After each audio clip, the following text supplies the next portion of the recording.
Okay, we are live. So for those listening at home, welcome to the Live from Sword Coast podcast. My name is Kevin Madison, and I will be your friendly dungeon user today. Today, I'm going to be doing something, to be honest, a little daunting, because what I'm going to be doing is trying to give an overview for folks who aren't familiar with this particular scene with the OSR, or the old school Renaissance, or the old school revival movement, and kind of like scene or community of games and gamers, to give people who aren't familiar with that an idea of what that is and some of the games that are available in it. Now, I am by no means an expert in this area. I have run a handful of OSR games, but I've not written any. I've not, blogged about any. I really haven't contributed anything necessarily to to that particular community, apart from playing in the odd game and and buying and reading an awful lot of them. So what I'm hoping to do today is to give you first an idea of what my understanding of the OSR is, so you understand what I'm talking about, and then to go through some of the games that are available for you, so you can decide yourself whether it sounds like something you might be interested in trying out or exploring, and to help give you some direction as to what things to go to. And in particular, I'm going to be pointing out some of the free resources, because there are a lot of the earlier editions, or a lot of the earlier entries into that kind of community or that scene or that movement. They don't cost you. You can get them for free in electronic format, and then you can buy the print versions for very, very cheap. So there's also going to be inevitably some things that are left out of this. I've tried to cover and learn about as many of the different games that were available as I could, partly from my own library, because you'll find over the course of this video that a lot of this stuff is very, very interchangeable. You can grab stuff from one, spells, monsters, whatever else, and jam them in another one with no problem whatsoever. That is one really enjoyable part of that whole movement, is that it's very do-it-yourself and very home, like customizing your own campaign at your table in a way. But there's just so many games that where it just didn't, to me, some of the ones I've left out, like I think Darkest Dungeons, I have no idea about what that game is about. I'm trying to think, there's another one that I have not looked at. But I try to cover today. I'm going to try and cover all the kind of seminal ones, the ones that seem to come up again and again in a lot of the blog entries online, in a lot of the podcasts that I listened to, a lot of the videos I watched. So what we're going to talk about is sort of my understanding of what the OSR is, and then we're going to go into three different kind of sections. One of them is OSR games, and by that I mean games that are trying to do basically the same type of games that we played back in the 80s. So something that was as close to the 80s style of D&D as possible, with some of the harsher edges shaved off. Then I'm going to go on to retro clones, which are games that have made significant changes to the way that they're significant changes from the underlying D&D that they're trying to emulate. And then I'm going to talk about retro games, and I'm making a distinguish between retro clones and retro games, in the sense that retro games are using those core assumptions or those core rules and then making something very different from that. So those are the three styles of games. Now, these are not necessarily recognized. One thing you will find if you explore into the OSR community is that there's really no consensus as to what what OSR necessarily means, what a retro clone means, and whatnot. One thing I'm going to be leaving out is any discussion of older versions of D&D. So the BX, or the basic expert set that was created by Tom Moldvay, that one is not going to be discussed. I know that is the source and the inspiration for many versions of the OSR, or the OSR games that came from that, as is in some cases the Menser versions of D&D, and of course the AD&D first edition from Gary Gygax. I'm not talking about those games necessarily, because what I'm interested in sort of helping people understand is what games came from that, what games have some of the more modern sensibilities of game design, or some of the things we've learned over the intervening decades and how that's changed. And then give you an idea of what games might fit best at your table. So my dog's very excited. Before we dive into this, though, I'm going to quickly read an excerpt from the OSRIC book. Now, what OSRIC is we're going to talk about this specific game in a bit here, but it's the old school reference index compilation. And there's a really interesting kind of backstory behind it, which I'll go into when I get to the actual game itself. But it has an afterword in the most recent version of it that I think speaks really well to what what most people seem to kind of think of when they think of OSR. So this afterward was with respect to OSRIC specifically, but again, I think it really sets out some of the key differences between old school play and more modern versions of D&D or Pathfinder or whatnot. So here are some of the things that they say. They say, first, play OSR games fast.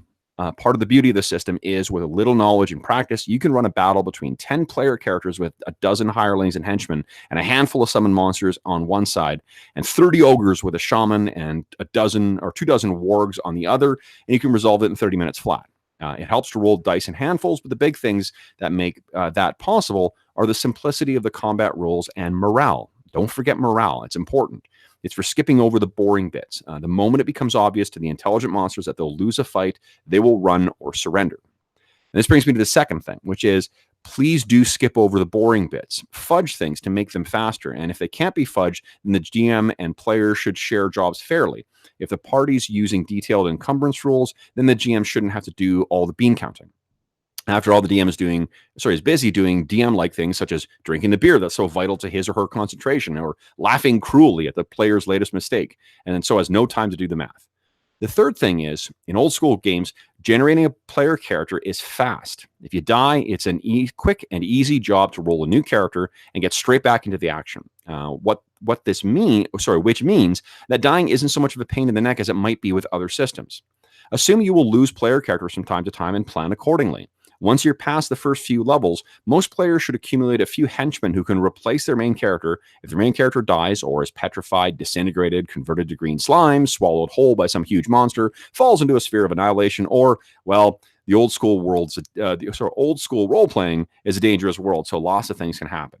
If you die and fail your resurrection check, deal with it with good grace. Sure, nobody likes to lose a character, but don't take it too seriously. This is a game. In old school games, you aren't entitled to be the hero.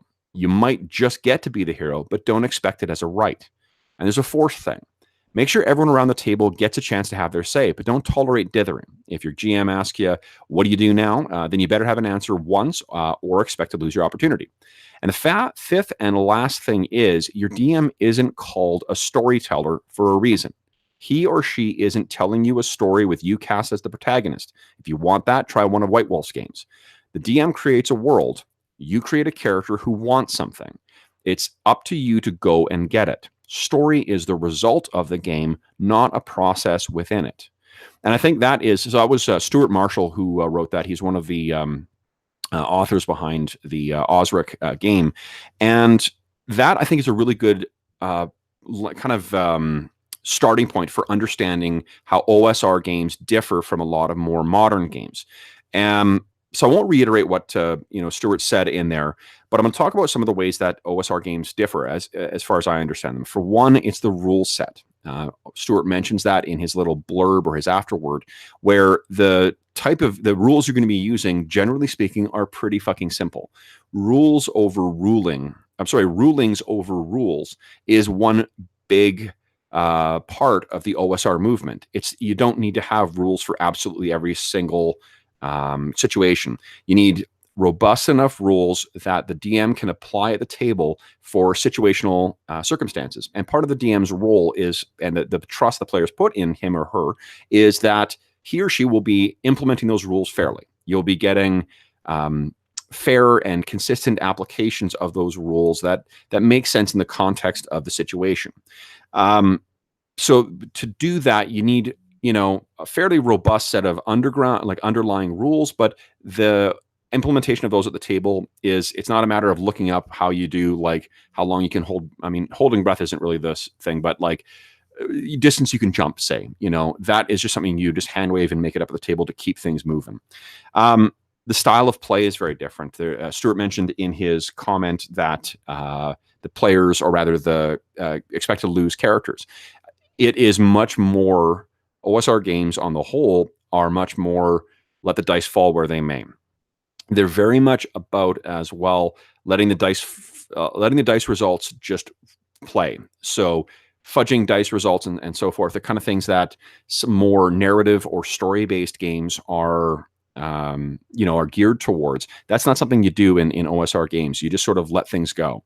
And what that means, that applies both in like combat encounters or like role-playing encounters, but as well for things like random encounters.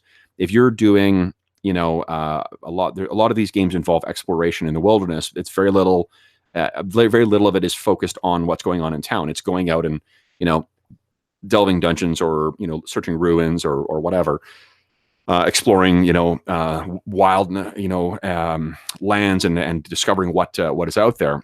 Those things generally, there's going to be random encounters that come with that, and part of the OSR thing is letting that happen as well. Sometimes there will be underpowered encounters you'll meet. Sometimes there will be overpowered encounters. Sometimes there will be things on par.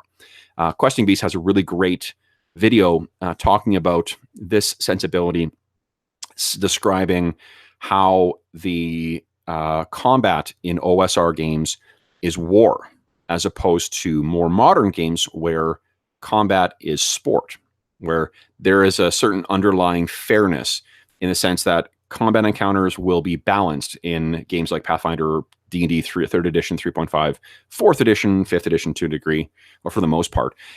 Those games, there's going to be a fairness to the world.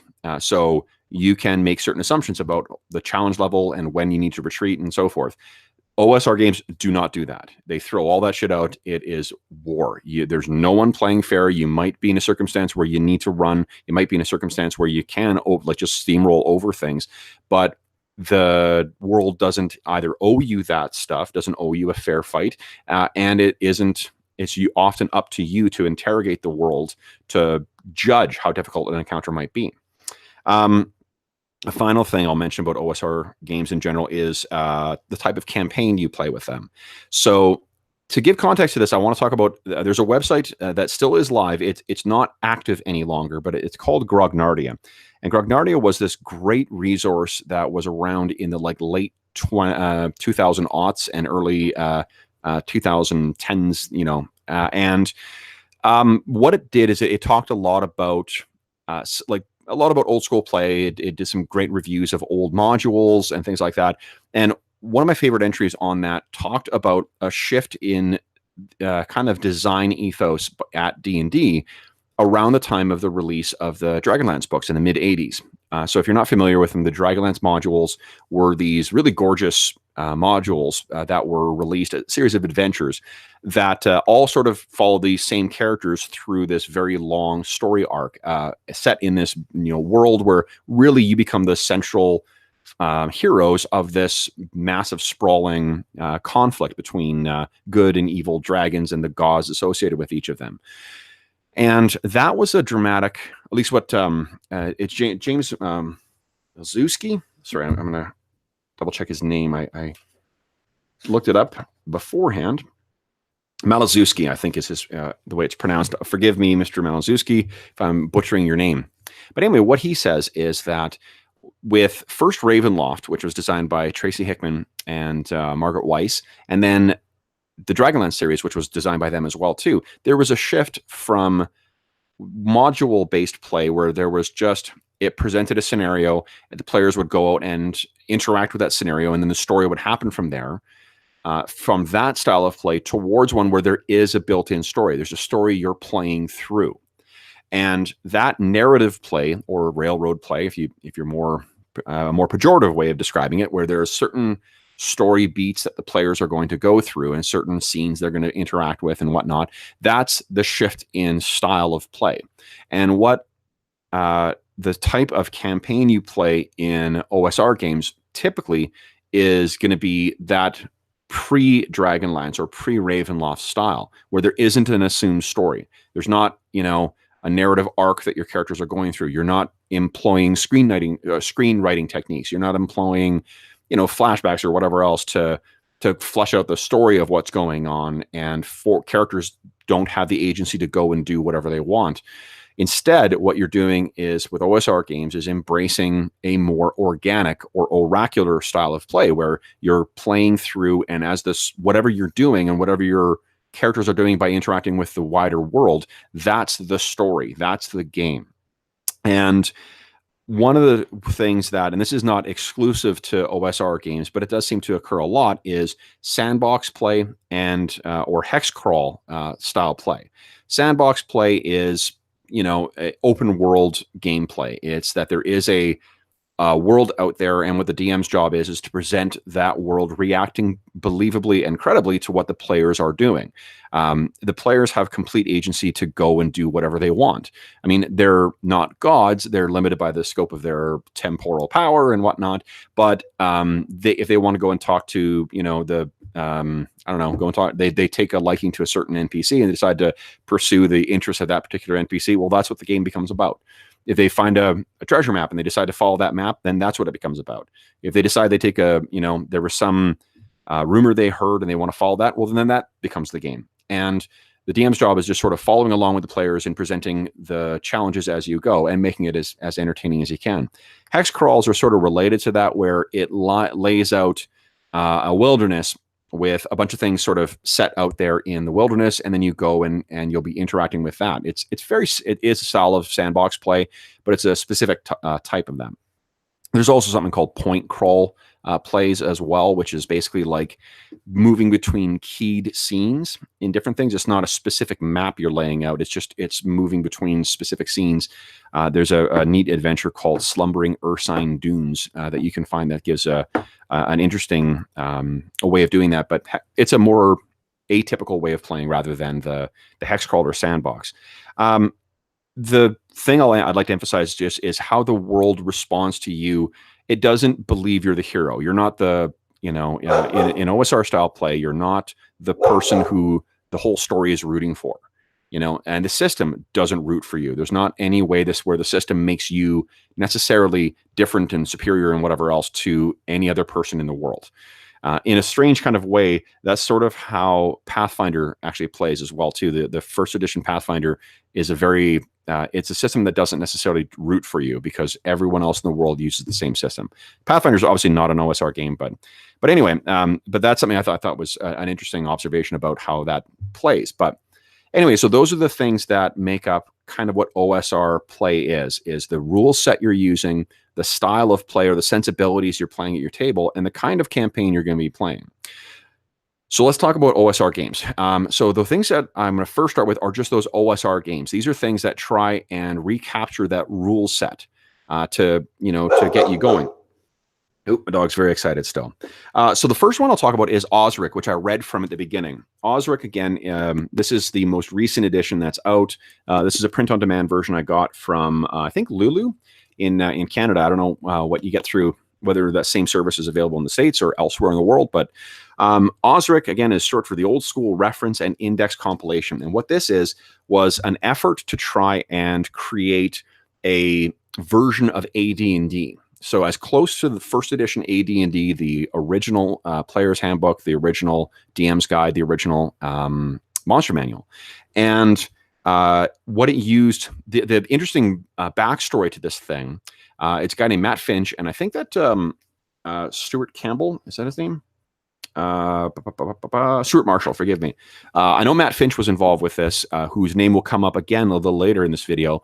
But basically, they put this thing together as a test case to see how far they could push the open gaming license. So at the time this came out, in about 2006, what the lay of the land was largely that third edition D&D and fourth edition D&D were the only games in town, the only official games in town. And at the time, Wizards of the Coast was very focused on making sure people were trying to play the current edition of the game. So what they did, in the background of that, there was this open game license where you could use the rules for third edition D&D to create whatever kind of products you wanted.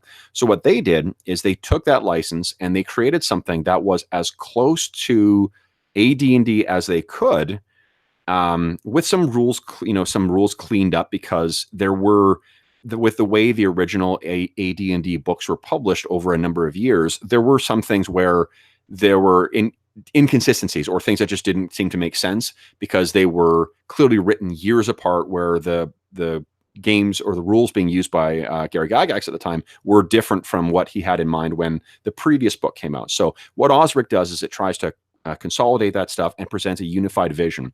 The reason I find that interesting, my day job is as a lawyer, so I find the idea of like, let's see if they sue us, is an amazing, a little bit of gaming history. It turns out they didn't get sued. So what that did is sort of pave the way for a bunch of other games to use that same license to try and produce versions of basically new games that copied older versions of D&D as well. Because AD&D was a very, was a popular game, but the BX version of D&D was something that more people gravitated towards. It had more streamlined rules. It had less like fiddly bits. There was less, specific rules for every single attribute. There was less complicated rules for each class. But Osric was the first one. This is what sort of paved the way. There's another game that we're going to talk about in a little bit that did try to recapture this in a different way before Osric came out, but we'll talk about that in a little bit, because I think that game didn't quite try to recreate the original game as much as what Osric did. So anyway, what is Osric? So Osric is a all-in-one game for playing basically original AD&D. Now, this only includes the material that was in the Player's Handbook, the Monster Manual, and the DMG. So what that means is that some of the classes that have become iconic parts of D&D, like the Barbarian, to a lesser degree the Cavalier, those classes don't exist in here. What this has is the fighter, paladin, ranger, cleric, magic user, illusionist, thief, and assassin. Assassin, I don't think Assassin wasn't in Thief Assassin. I think came in Unearthed Arcana, maybe? I don't know. But anyway, that's in here. And it's what it does is it deals away with some of the rules that people tended to jettison from AD&D. So things like weapon speed. Weapon speed is not part of the OSR or Osric games.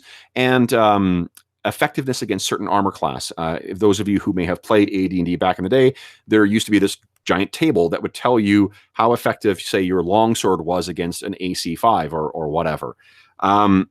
So what this is this is one of the ones that's free. So you can get a free PDF of this and look through it and see whether, this is something that might suit your gaming interest. But it is very much both good and bad, a faithful recreation of the original AD&D game set. So once that came out, the next sort of, that, like I said, it opened the door for other publishers to try and kind of get in on the same thing. And two early games that came shortly after that were Labyrinth Lord, which tried to recreate the BX version of D&D, so the basic, and Basic Fantasy. And these two are, again, print-on-demand versions. I got this guy from Drive-Thru RPG and this one from Lulu. These games are very, very similar. Both of them try and effectively kind of do the same thing, where you are trying to recreate the version of D&D that you found in the original basic set, or the second edition of the basic set, not the Holmes basic set, the second one, the magenta box. What this means is that both of these have, actually, I shouldn't say it. I don't remember if Basic Fantasy sets race as class. Labyrinth Lord, I will say while I'm looking this up. Oh, they don't. Interesting. Okay. So one of the interesting things is that in the basic version, so basic D&D, they treat elves, dwarves, halflings as a class. So you didn't do a combination in basic D&D of your race. You didn't pick a race or species, and you didn't then pick a class.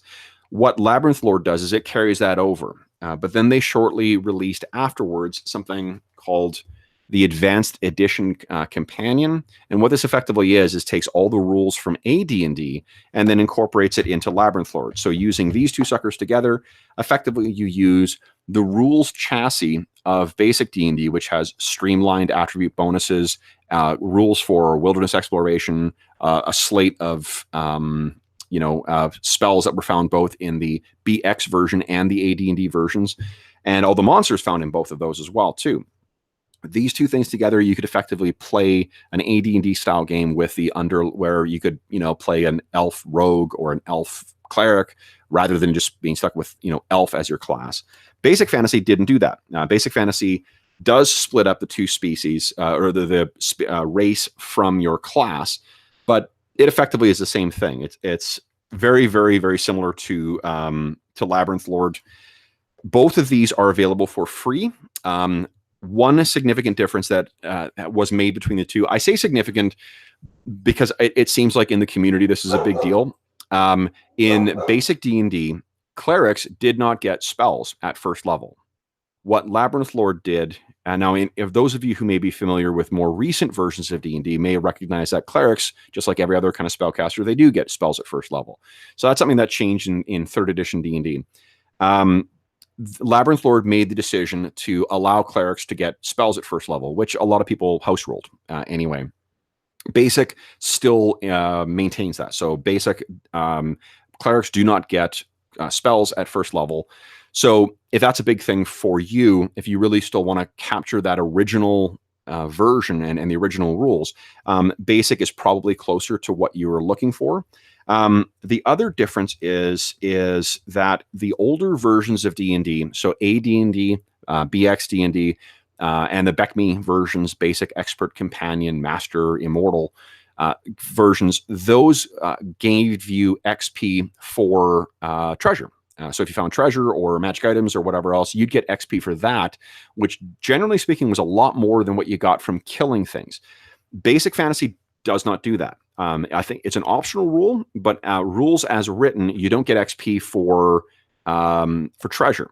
So now at the table, that you have to decide for yourself whether that's a really significant thing or not.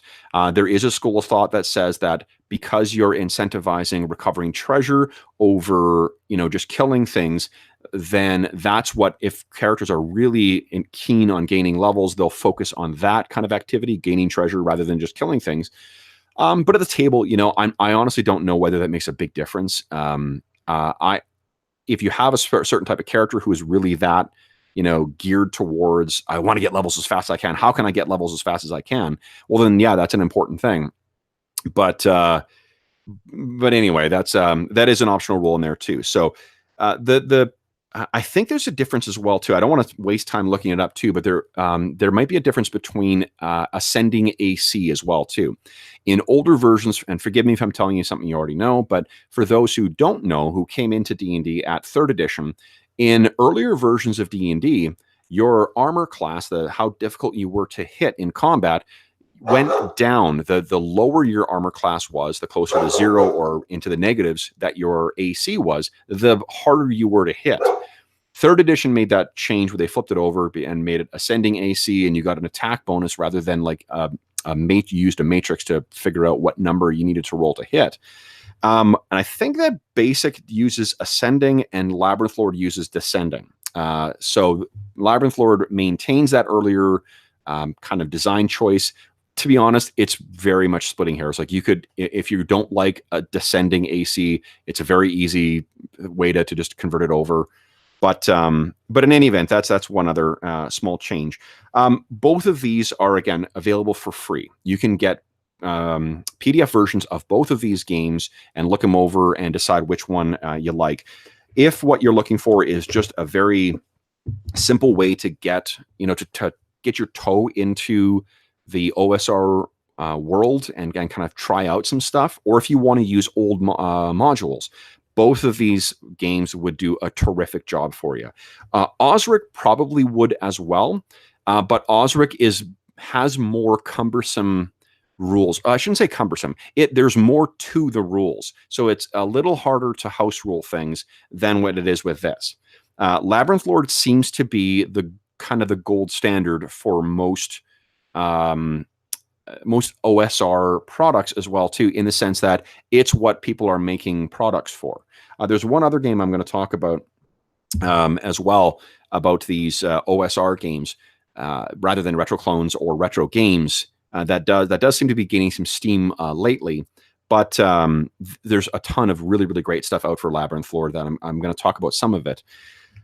So yeah, so if you want to see those are a free way to kind of see what the OSR games are all about. Now, the last of these OSR games I'm going to talk about is something called Swords and Wizardry. Now, I mentioned that the name Matt Finch would come back again. Matt Finch is the primary designer behind Swords and Wizardry. What this is an effort to make a cleaned up version of original D&D. So the original small little white booklets that collected together made up what D&D originally was. This tries to consolidate all that stuff together into one nice little slim book, and then provides you with enough rules to kind of go from there. Now, this is arguably a little bit more of an extrapolation or an inspired by game than what the other two are, because there's some assumptions that were made, like you have the option of using ascending armor class. There is challenge ratings that are used in this, but this does seem to be a fairly popular product right now. Like, there's a lot of neat books that are coming out for this, including for the Kobold Press's Midgard setting. They've actually released a Swords and Wizardry guidebook.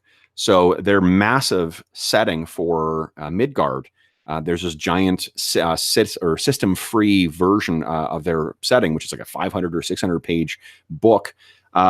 This is basically the way to use that material with Swords and Wizardry. And I think there isn't a equivalent of this for Labyrinth Lord or for Basic Fantasy or for Osric.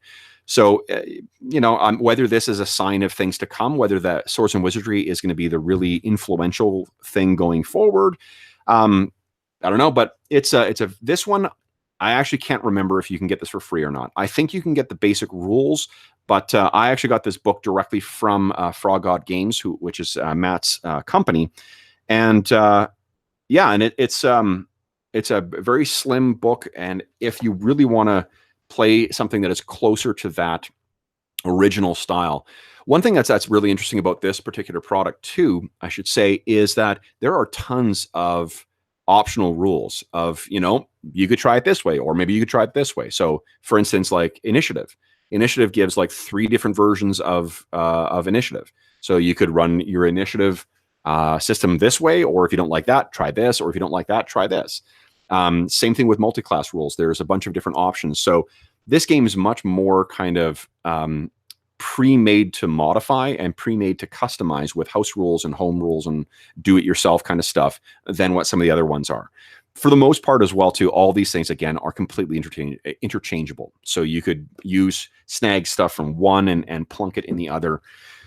For all 3 of those games as well, too, there are a ton of very, very cool free resources you can find as well, too, where either people in the fan community or people who are designers who work for it have produced more stuff for it. So there's great rules for like druids or psionics for Osric, great weapon specialization rules and optional ways to sort of make combat more advanced. There's tons of cool new classes for Swords and Wizardry you can find online, in particular at Drive-Thru RPG. And Labyrinth Lord I'm going to dive into some of the cool stuff that Kevin Crawford has designed for it, to provide resources for you to play that game and really make it an easy thing to pick up and get to the table.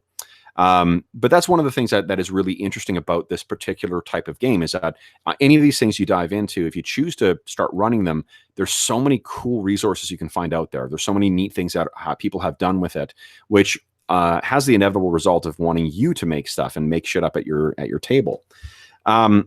Now, I mentioned as well, too, that Osric wasn't the first kind of old school effort that was made in connection with the open gaming license. That game was actually Castles and Crusades. Now, this is the most recent version or edition of it. It's divided into 3 different books, just like the old I guess all D&D since the first edition. So you get your player's handbook, you got your Castle Keeper's Guide, so it's not a DMG, and you got your Monsters and Treasures, which I think is actually an old Rollmaster product, now I think of it. Or maybe it was Creatures and Treasures. I'm confusing it. But anyway, so what this game is an effort to try and use the open gaming license system or the core mechanics of that to recreate a style of play that was consistent with AD&D.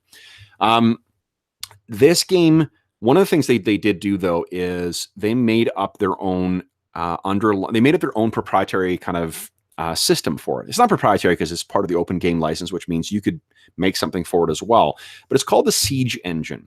And what the Siege Engine is basically it is a underlying game mechanic that is very, very similar to the sort of level-based bonuses that you see in 4th edition D&D, in Starfinder, and in 2nd edition Pathfinder, or at least in the playtest version that's out at the time of recording. What it means is that most things are geared, anything you're interacting with, whether it's an NPC you're trying to convince, or a trap you're trying to disarm, or like a challenger, like a rocking deck in the middle of on a ship in the middle of a storm, all of those things are assigned a specific level, and then that level, in comparison to your character's level, will set the difficulty number for it. It also uses this idea of prime attributes, and prime attributes are it's something that comes from older versions of D&D that used to speak to how you would get extra XP. If you were a fighter and you were also really strong, you'd get an XP bonus. You gain 5 to 10% extra XP every session. In C&C, or Castles and Crusades, this is something that you get a bonus to. So it's if you're trying a task in the Siege Engine and all the tasks are keyed to one of your 6 attributes, then you would get a bonus, a +4 to your prime attributes. One of your prime attributes comes from your class, one comes from your race, and I think that's it. Maybe there's one more.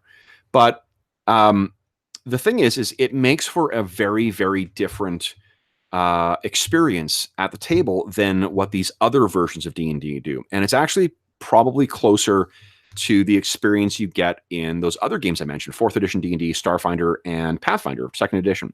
Now, that's not a bad thing necessarily, because it's, it works for those other games, but what it means is that the system itself treats the characters differently. Everything is in relation to your character rather than being just a flat score. That can be something that you love, or it can be something you hate. So if you don't like that, if you find it stupid that like you're going to get to a point where orcs, say, like if you're a 14th level character, a basic orc is going to pose absolutely no threat.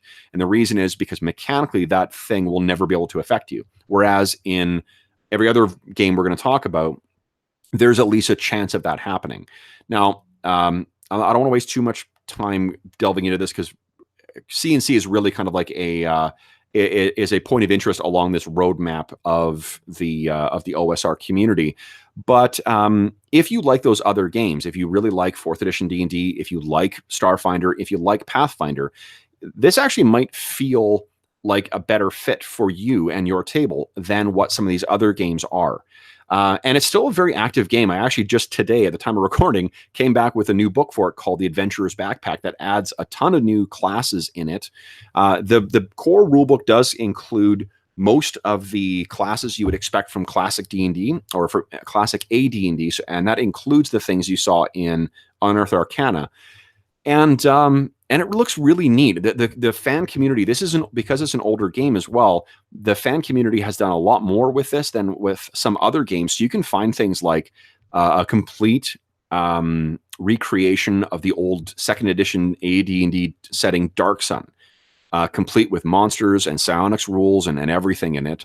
So if you don't want to run AD&D, or if you don't want to run 2nd edition AD&D, and you're okay with the idea of things being bound to your level, you can find a terrific Dark Sun thing. And this game, as much as the Siege engine is different from older versions, all the other numbers are basically the same. So you can grab any AD&D product and use it completely. If you want to run the Dragonlance modules as written, no problem at all. So and there are a lot of optional rules for modding the system. So if you want to add like proficiencies or something like feats from 3rd edition, 4th edition, 5th edition D&D, Pathfinder, you've got a way of doing something like that in here. So so that's Castles and Crusades. That is going to transition us into kind of the retro clones. And what these are is games that don't try and faithfully recreate those early versions of D&D. They take it as a starting point and then make other changes to it. So the first one I want to talk about is something called Adventurer Conqueror King.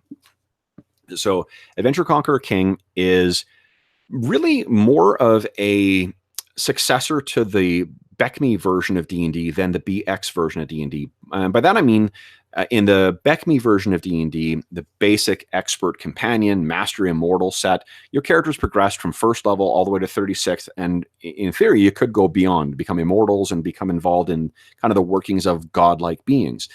The way that this feels like a successor to that is that there are distinct tiers of play in this, just like in kind of 4th edition, 5th edition D&D, where you're playing as, penniless adventurers scrabbling, along, trying to make, live through the day and make off with a treasure, to conquerors, to establishing your kingdom, clearing out whole hexes and stuff like that, and establishing your stronghold or wizard's tower or thieves guild or whatever, to king, to actually managing those kingdoms you've built. There is a baked-in system for sensible economy, sensible like settlements and things like that, so that as you make that progress from starting adventurers, all the way up to ruling domains, the system works completely. Now it condenses things down, so you're not going from 1st to 36th. You're going from 1st to 14th, and possibly lower if you are of one of the more XP focused, or a class that has more special abilities. So like, that's actually maybe one thing I should mention as well, is that all of these games, with the exception of, I think, Castles and Crusades, all of them, no, Castles and Crusades does do this. Every class has its own XP chart. Now this, for those who are, those of us who are in our 40s and or older and have played through D&D before, that's not a unique thing. But if you started with 3rd edition D&D or any of the successor games, that's you had one XP table, and that's how you knew when you went up levels. In all these older games, it depended on what class you were. That would dictate what how fast you accelerated, how much XP you needed. It also meant where you would cap out.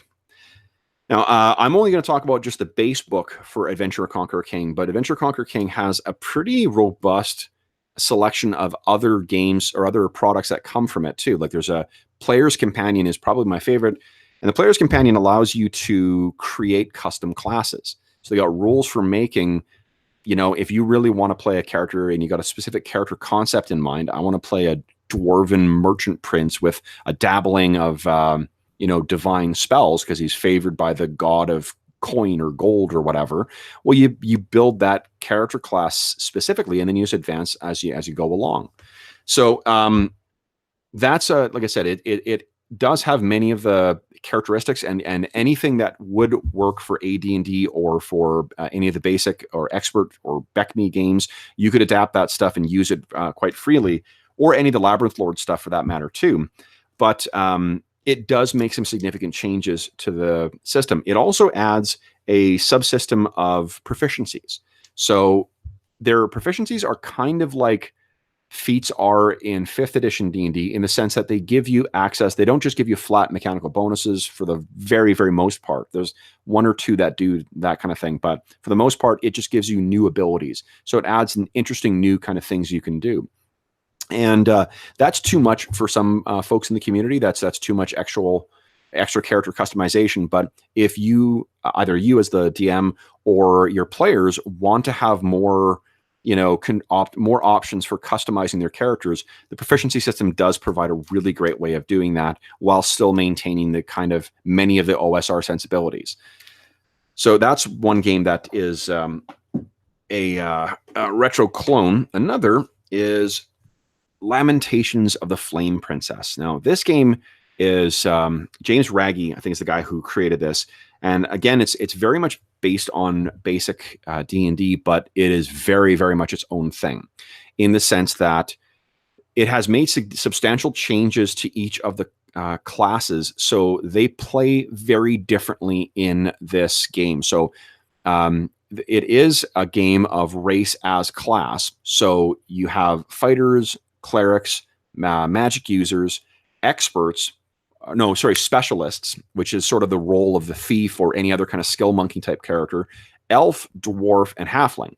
And one of the things that seems to be in this game that differs from other games is that whatever your class is, that really does hyper focus your specialty. So, for instance, fighters, they're the only one whose attack bonus goes up as you gain levels.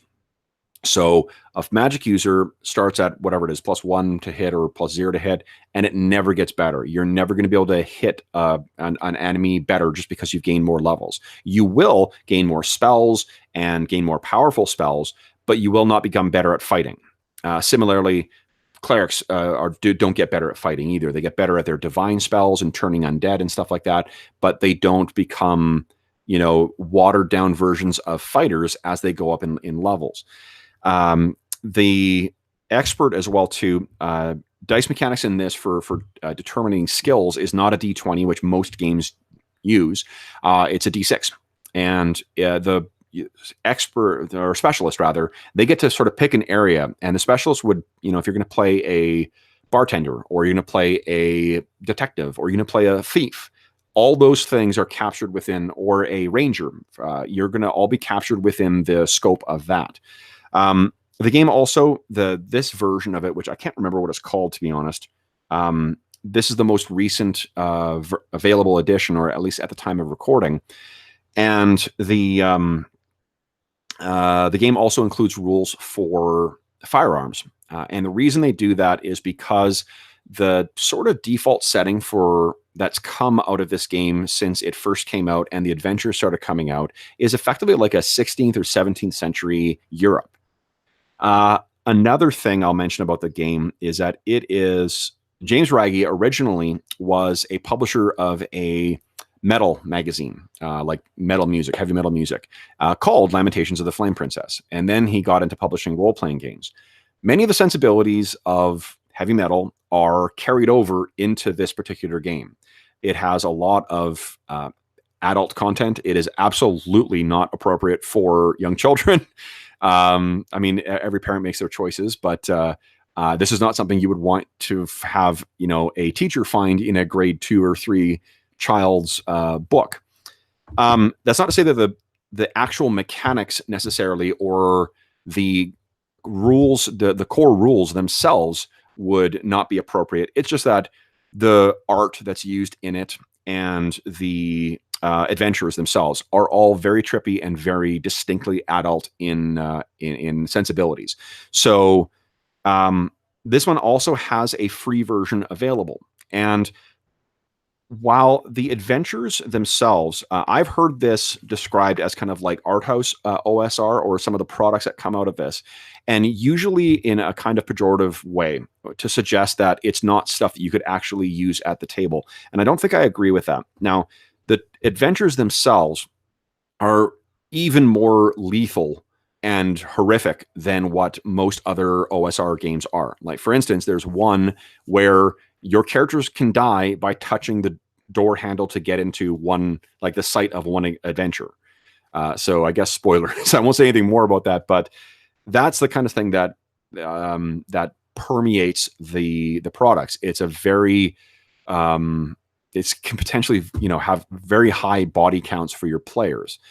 However, it also has it's got some really, really amazing products that just blow your mind in terms of what you could be doing with an old school game. And I'll give you one specific example of that is a book called Veins of the Earth. So I'm using it to prop up my mic stand right now. Veins of the Earth is this game where it takes underground exploration and kind of like the Underdark and tries to apply a real world caving sensibility to that. What are caves actually like in our planet? What is it like living down there? What type of organisms are down there? And then tries to make it a gamified kind of way.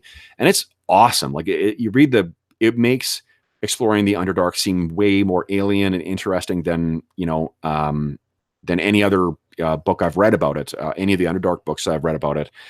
And there's also a ton of great resources in a lot of their products, where there's one called Broodmother Sky Fortress, which is this totally wacko thing that's full of Kirby, like Jack Kirby style art. The adventure itself is about half the book. The other half is all these great random tables, including things like carousing tables and random book tables. Like if you find a magic book, it gives you a whole list of different books and what not just like what spell books would be or spells would be in the books, but where they come from and what they're written in and whatnot. And that kind of stuff, the randomness of that's a huge resource for DMs to draw on. So even if you are put off by the sensibilities of this, there's an art-free version that you can get for free again, so you could check it out. And I haven't got this to the table yet, but this is of the ones I've got. I am interested, the ones that I should say that OSR games I haven't got to the table, I am interested in getting this to the table to see how the players respond. This also has a ton of great free player or fan created material for it too. So you can check that out as well. Now, I'm also going to hold up something called the White Hack. This is the second edition of that. There's also something called the Black Hack that just had the second edition of it come out. These are basically stripped down versions of the basic mechanics for D&D, and it gives you sort of a framework for how to create your own games on that. You can't pick up and play with just this. At least I don't think you could. You have to put a substantial amount of work in to make your game. And that seems to be the case to a large part with the Black Hack as well. But both of those are, again, available for free. And you can always steal ideas or whatnot from them.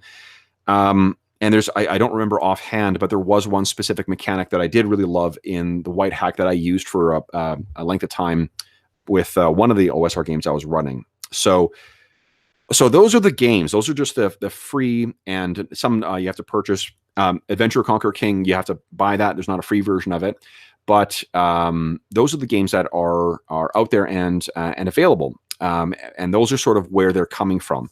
What I want to talk about now is some of the resources that were created to be used with those games, and then also talk about some of the OSR games that are extrapolations of that, things that aren't trying to recreate dungeon crawls or traditional fantasy kind of D&D style play. So I'm going to talk first about some of the products that a guy named Kevin Crawford has created, because I really, really love every one of his products that I've purchased. I've been blown away by and have made use of them at the table. The first is something called Red Tide. So what this is it's a setting for use with Labyrinth Lord. And the setting itself is it's a very distinctive thing. Like a lot of the stuff that's in there, it's a specific setting. They're specific kind of like Asian kind of flavor to some of the elements in it. There are certain assumptions about how orcs and dwarves or orcs and goblins and whatnot are created in that world. But what the game has is a ton of great resources for randomly generating things at the table. And it also provides a terrific setting for running a sandbox. And one of the things that is really lovely about a lot of the OSR products that were created for use with Labyrinth Lord or similar old school games is that you can just pick these things up and they're intended to be used at the table. Like they were written to be easily referenced and to not require you to do a lot of work ahead of time. So one of the real joys of running an OSR style game, it's not mentioned in Stuart Marshall's intro there, is how little work you have to do as a DM. Like you get to really you can just focus on the fun story, the fun stuff of making sure that session is running really well. You don't need to prep a bunch of combat encounters or whatever else that aren't going to be, that aren't going to be used at the table. You can just randomly, if your players decide to go, you've got it planned, they think they're going to go right, and you decide they're going to go left, or they decide they're going to go left. This kind of stuff, kind of product is extremely helpful for being able to roll with those punches at the table and just continue making it a fun and stress-free experience for you. One of the products that Kevin then produced afterwards in connection is something called an echo resounding. And what this is basically it's a way of tacking on the same kind of experience that Adventurer Conqueror King tries to offer, where you get to see, domain building and you become the actual rulers of lands. This provides a whole framework for doing that kind of stuff. And it also provides more great resources for, for sandbox style play. He also then released something called Scarlet Heroes, set in the same setting as the Red Tide setting. But what this is the first step he made towards heroic play. So this product offers you a very different experience from those other games. You're not playing like this, the desperate, first level fighter or whatever else with 8 hit points. You're playing badass epic heroes. And they change the rules. There's some underlying rules that are changed in it, but the game is written in such a way that you can still use absolutely everything else that you've got for Labyrinth Lord or whatever other OSR thing. So while this product is set in the setting of Red Tide, you could very easily use this to make really badass epic style heroes. So if you want the type of hero, or you want to play a campaign where they're, be able to cut through hordes of orcs or stuff like that, or whole rooms of enemies, this is what you use for that. And it's very well balanced, so you can use it from first level play and still see your characters be challenged by the new, types of adversaries that are presented in here.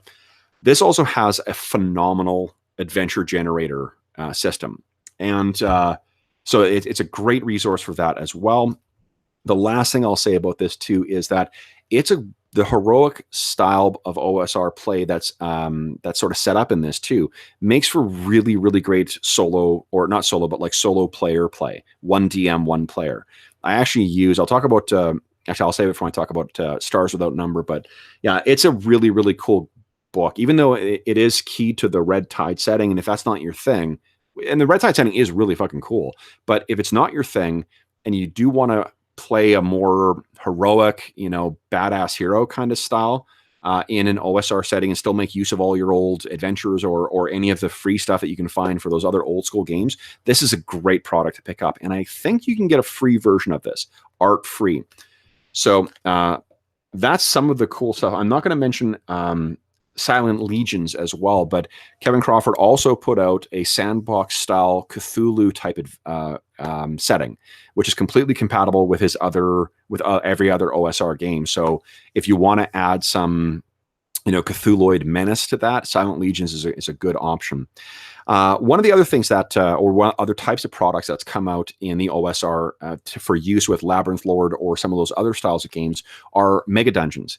And what these mega dungeons are is not just like a series of maps, filled with a bunch of creatures.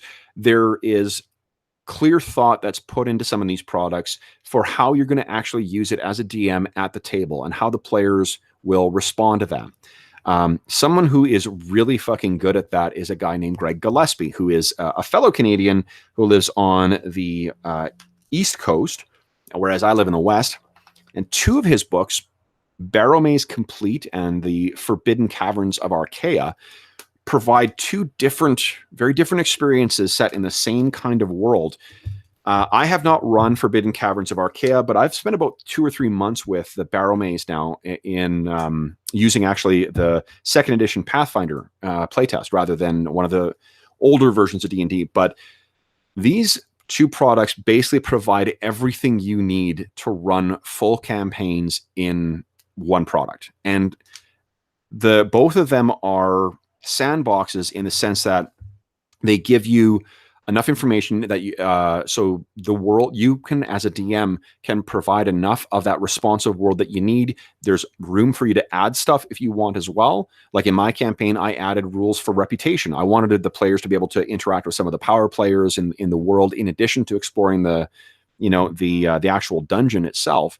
But the reason I was able to do that so easily was because of the really great sandbox that was set up by Greg.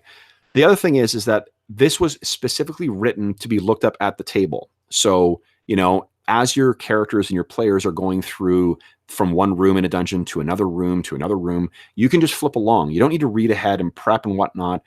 It's all in there. And it also includes a ton of great, interesting new monsters in it as well. And Forbidden Caverns of Archaea is very, very much like that as well. And he just successfully kickstarted another mega dungeon as well, which I don't remember the name of it.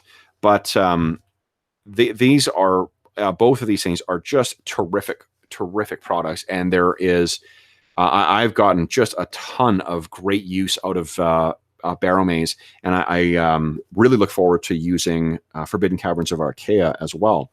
A similar product put out by Otark, the same people who put out what do you call it? Adventurer Conqueror King, is Dwimmermount. Now, Dwimmermount is a little different. There is a fairly ugly backstory to the Kickstarter behind this, and I'm not going to go into that, but if you want to read about the drama that sort of was into that, you can read about it. But what makes Dwimmermount interesting is that it's written, or co-written, I should say, by Peter Maslewski, the guy who, sorry, James Maslewski, the guy who ran the Grognardia website or blog. Now, again, there's an ugly story that kind of is lurking in the background there, but I'm going to focus on the actual product and the what you can use it for. It is a sandbox setting. It requires a little more work on the part of the DM up front to learn the world.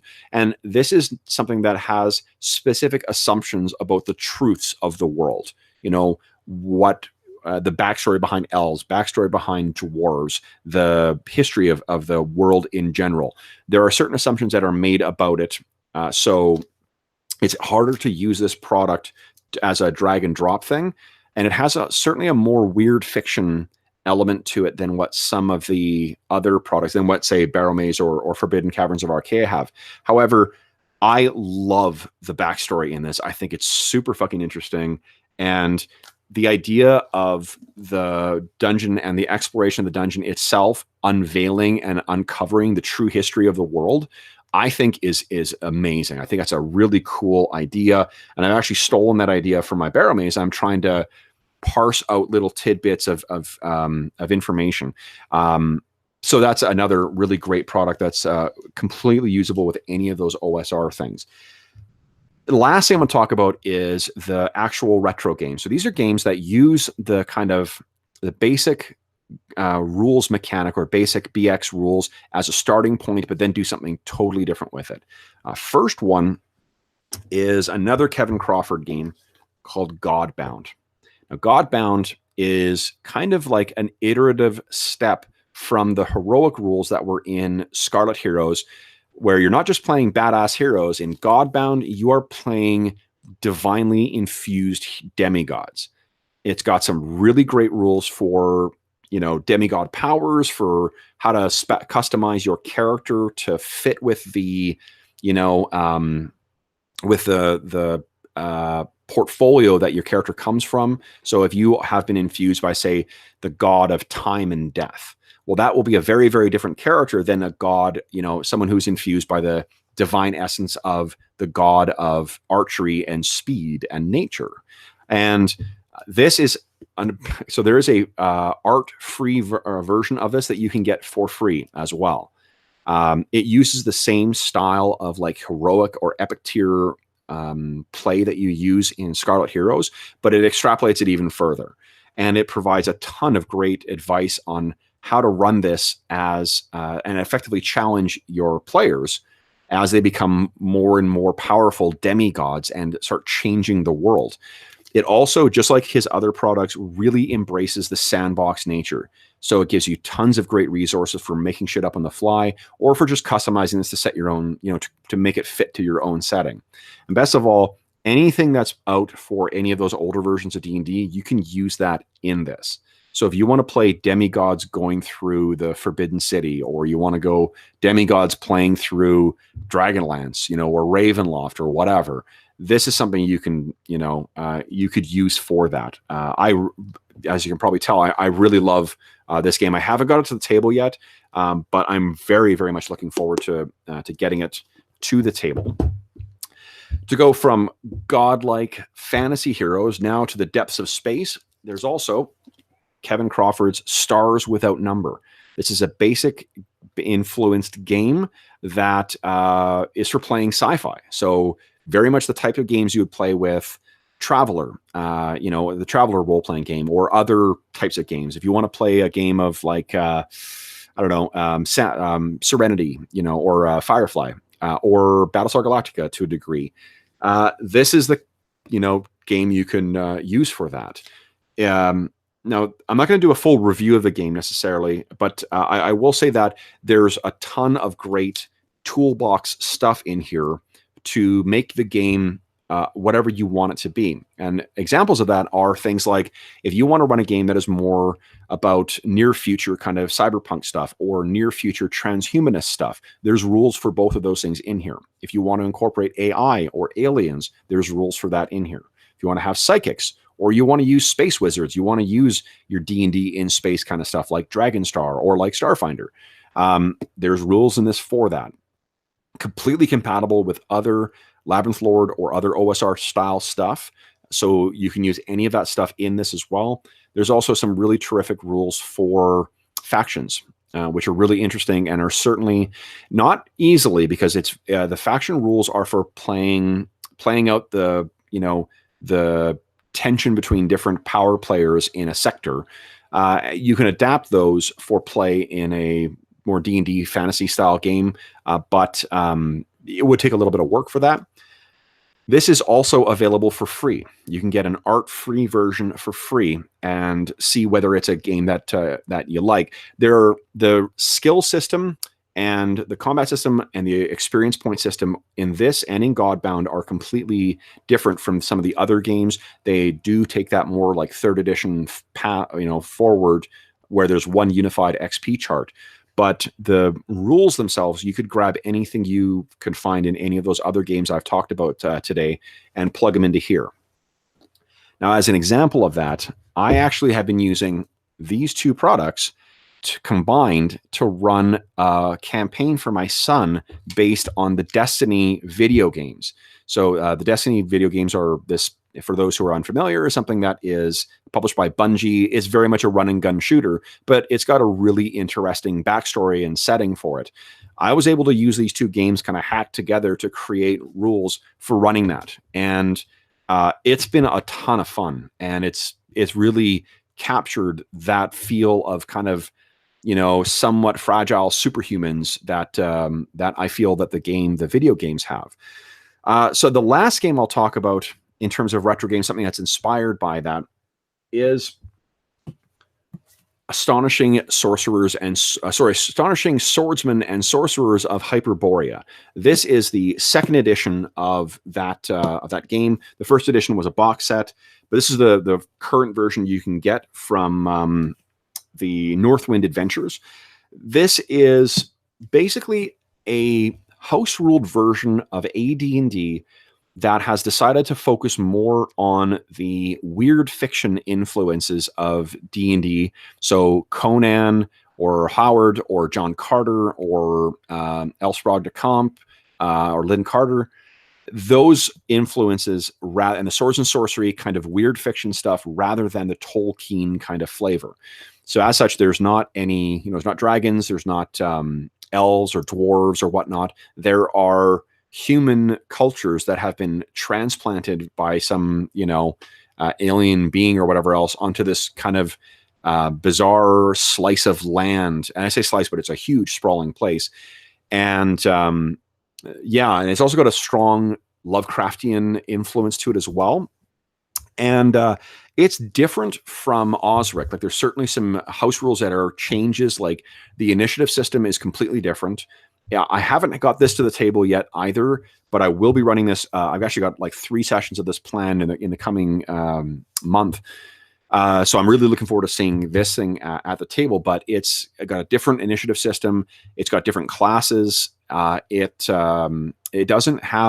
has different races in the sense of like different ethnicities of humans, but there's not like, you're not playing Bugmen or something like that. It uses also damage reduction as a house rule for it too. And Yeah, and it's you know, the thing that is lovely about this particular game as well, there's a ton of great adventures that are available for it. And it really is a great example of what you can do by taking those old school rules and making, you know, the changes you need to present the world you want to experience. And that's what Hyperborea, the setting of this, is. You know, it every design decision in this just bleeds, you know, flavor of that particular setting. So, and again, the nice thing with that game is, just like Stars Without Number or Godbound, you could grab anything from any of these other games and plug it right in there and have no difficulty. So that's the last one of the kind of retro influ. Oh no, there are two more I wanted to talk about. Sorry, because just to give you an idea of the scope of things, this is World War I Operation White Box. So from what I understand is, this is something that uses that white hack.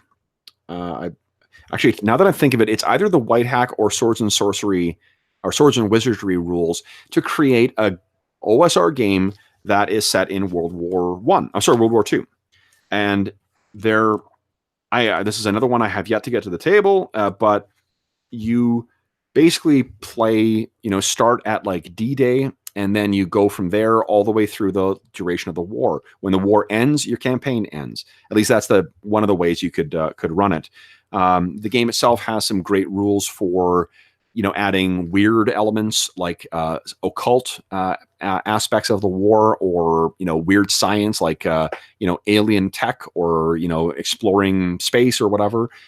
Or you just run it strictly as a World War II simulator. And it's super fucking lethal, from what I understand too. Like, it is very much in the vein of like Band of Brothers or Saving Private Ryan, not like, you know, Inglourious Bastards. Although I think there are optional rules for playing up that more pulpy kind of play.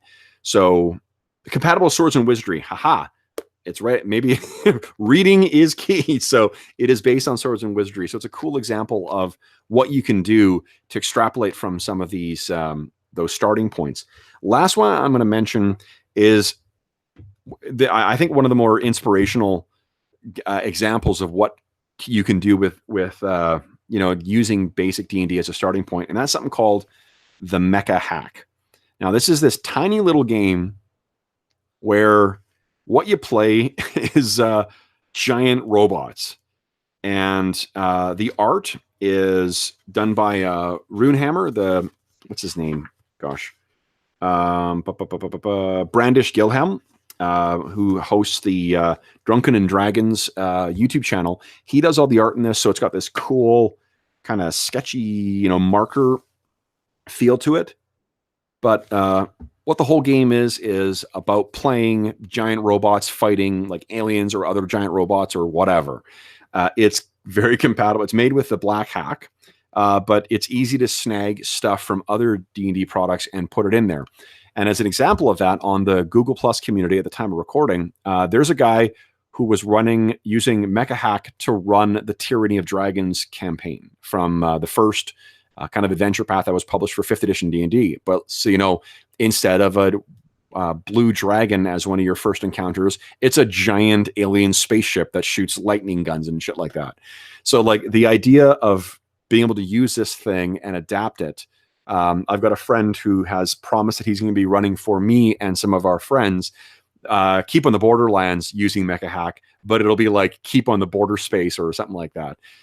And now, obviously, there's not like, this is an embodiment of the whole like rulings, not rules maxim of the old school movement, where there's tons of situations in here where you're going to need a judgment call from your DM because there's just not enough room in there to make the decision. But it's a really cool example of how you can get a really evocative and fun role-playing game. Probably more of a beer and pretzels game, but I mean, if you're a real big Robotech fan, you could really dial up the emotion and whatnot. Or if you wanted to have other rules, right? Like, again, one of the nice things with the whole OSR movement is the idea of portability. If you find, say, some cool reaction rules or like emotion rules or something like that from another product, you can slap it into here very easily and use it alongside with the existing rules. So that's the last retro game I'm going to mention. So that's a fairly long video. I haven't been tracking it, but I imagine we've been going for quite a while. The That's an idea of sort of the games that are out there that are part of the OSR and what the the kind of context that those games seem to be created in.